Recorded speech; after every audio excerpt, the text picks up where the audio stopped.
টাঙ্গাইলের কালিহাতীতে বুধবার sub registry অফিসে জমির প্রকৃত মূল্য পরিশোধ না করায় এবং প্রতারণার মাধ্যমে দলিল রেজিস্ট্রি করার অভিযোগ উঠেছে বাবুল ভেন্ডারের বিরুদ্ধে।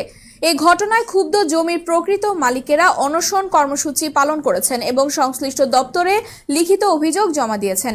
অভিযুক্তরা হলেন একই এলাকার জুরান আলী মোল্লা, বাবু মোল্লা, সাহেরা ও দলিল লেখক বাবুল ভেন্ডার।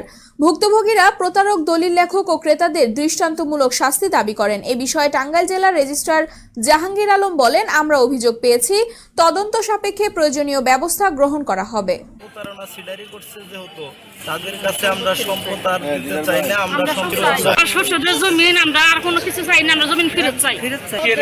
কিন্তু বেচা দাম হচ্ছে 5 লক্ষ টাকা। আমাদের 5 লক্ষ টাকা বুঝাই দেওয়ার কথা, সেখানে মনে করেন যে 80,000 টাকা আমাদের বুঝাই দিছে, কিন্তু সে ব্যান্ডার আমাদের টাকা বুঝাই দেয় নাই। কিন্তু দুই জমিটা নিচে 60-70 বছর হচ্ছে প্রতারণা খাইছে, এই প্রতারণা করে খাইছে। জমিটা আঙ্গুর কোনোভাবে আঙ্গুর ভোক্তার কাছে দাবি জানাই, এই সম্পদ আঙ্গুর ফিরিয়ে দেবে, সম্পদ ফেরত দেয়।